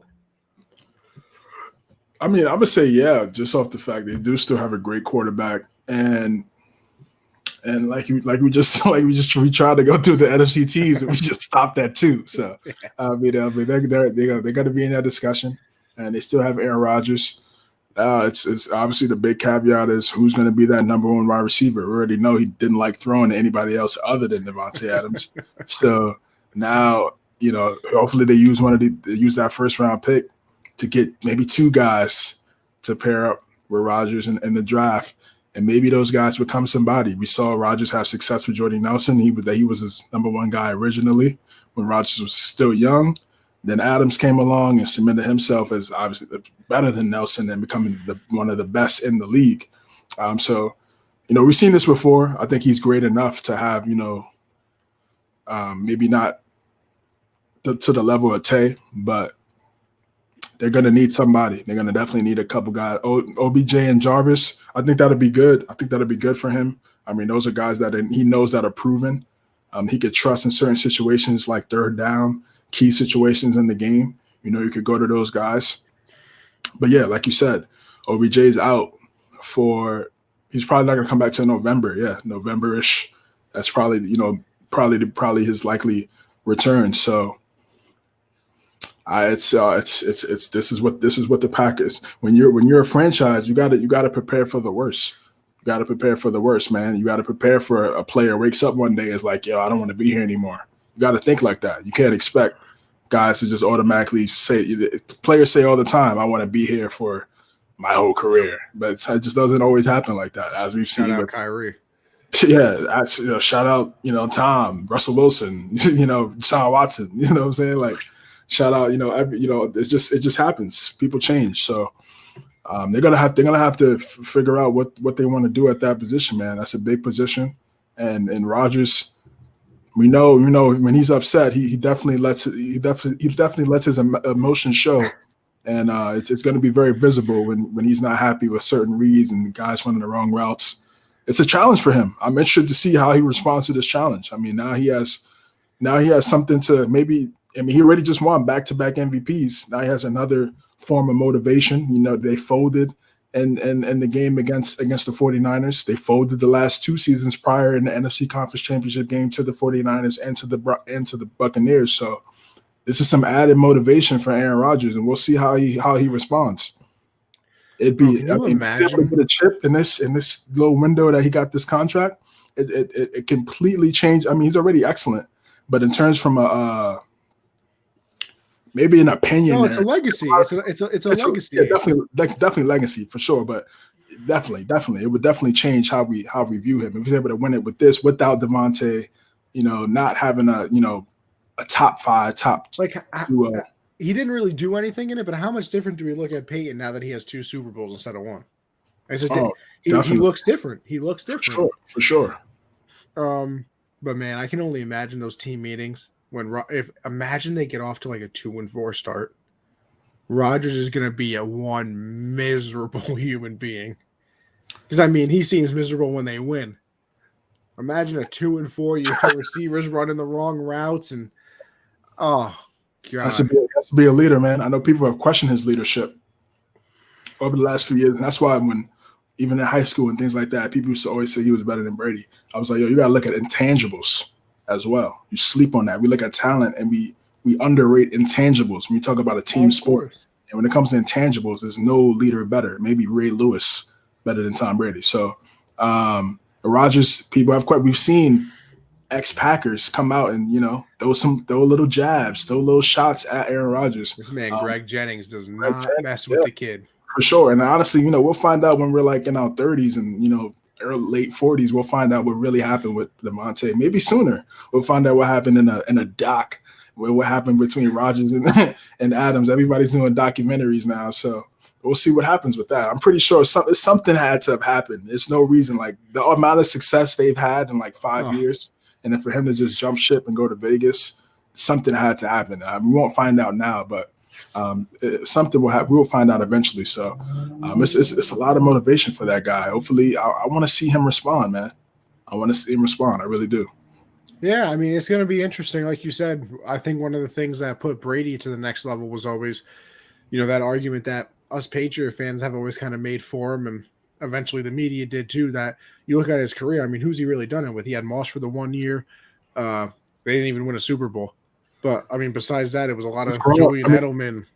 Gronk, yeah, Gronk is like because he's like you put him a go tight end. I mean, how do you want to? But I mean, and even Gronk wasn't healthy all the time. Right. So besides that, you're talking about Danny Amendola and Julian Edelman and Malcolm Mitchell that little bit of time. He was going to be good, man. Bro, that Super Bowl game, I was like, we got one. Big time catches. Yeah, I don't even think he made the team the next year. Nah, he retired. Yeah. Crazy time. It's crazy. Vic out here. Hey guys, now that Brady's back in the league, can we take a moment to say Brady's screw job, Big Ben's retirement? I think he anti-screw job, dude, because with Brady retiring at the same point, now Big Ben gets his big retirement ceremony. Brady didn't retire at the same point because if Brady and Big Ben retire at the same point, everybody's going to see Brady get his plaque up, his little. True. But now it's Big Ben's the headliner of that class. Yeah, true. That's true. That is true. So I think Ben should be thanking Mr. Tom. But with all that, we'll move on to our last topic, which we kind of talked on once again, but we'll swing back to it. Malik Willis, Kenny Pickett, both had their pro days. A lot of people throwing in shorts and getting impressed for some reason. But what teams do you think are on their radar? I mean, like I said, I think it's the Panthers. I think it's the Seahawks. I don't think the Giants are going to take a quarterback this year, so I wouldn't put them there. Maybe the Falcons if they maybe want to develop one, make him sit behind Mariota, which by the way, eventually they would start because Mariota is not going to play unbelievable throughout the season, so all the fans are going to say to start their rookie. But I mean, the Steelers I think might take one maybe unless they want to wait a year. So there's about 4 or 5 teams that I think are on the radar. But what about you? Yeah, Falcons definitely. I can see them. First off, I think it's David Njoku. He got hurt during his pro day. He tore his Achilles. Oh yeah, I saw that. It's a big story. People were talking about how the people around him weren't really, coming to him to try to aid him, and while he was getting hurt, that was a big story for a couple of days. Prayers up to him, man. That's tough. I mean, to tear your Achilles during your pro day, it's like your last interview before getting drafted. That's nobody coming over to check on him annoys the hell out of me though too. Like I know it's a business, like bro, you can't even fake it. Even if you didn't mean it, which is as terrible as it sounds, you couldn't have walked over and been like, "Oh, you okay? Hope you're good." Like they literally the dude went and grabbed the ball and like was trying to hurry it up. I'm like, bro, this dude is screaming on the ground. Terrible, man. Terrible optics from that standpoint. And then also just terrible for him, man. I mean, oh, of course. I think he was gonna probably be a first round pick. And now, with this injury, it might hurt his chances there in terms of getting some more money. So prayers up to him. But yeah, Kenny Pickett, Malik Willis, they had their pro days over the last few days. I've heard some really good things from both of those guys. Obviously, Malik Willis has more upside, more raw talent. Definitely needs some development, but you see the talent there if in the right situation. I think Seattle. I think Atlanta is a good spot as well. For the simple fact that Arthur Smith does like to run the ball, which is to me a young quarterback's best friend in terms of making things simpler for a younger quarterback in terms of reads and things like that. So I see Atlanta being a good spot. Lions. I mean, I like Dan Campbell, Motor City Dan, as McAfee likes to call him. But I just it's that culture, man. I don't know. Maybe it's gonna be one quarterback in our lifetime. It has to be one quarterback in our lifetime. I know Stafford was really good, but I mean like a game changer type guy that really changes that franchise. That'd be really great. That'd be great to see if they get a guy really change that franchise, man, and that would be so great. Because I hope in like 20 years the Jets and the Lions are competing for a Super Bowl. Yeah, that would be something, man. It really would be. It really would be. It really would be something. It really would. I definitely. It'd be a beautiful thing to see that, bro. Because I really feel, especially for Lion fans, more so just at least Jet fans had some success over the last decade or so. Lions fans, they had a year or so here and there, but it's been rough. So maybe they go there as well. They can sit behind Goff. But yeah, I mean, it's we already know what these quarterbacks they're gonna get, even if they're not great, they're gonna get talked about a lot, and it's gonna increase their stock. So we'll see if one of these guys get in the top 10. I think maybe two of these guys might get in the top 10. I could see that. Yeah, I said this a bunch.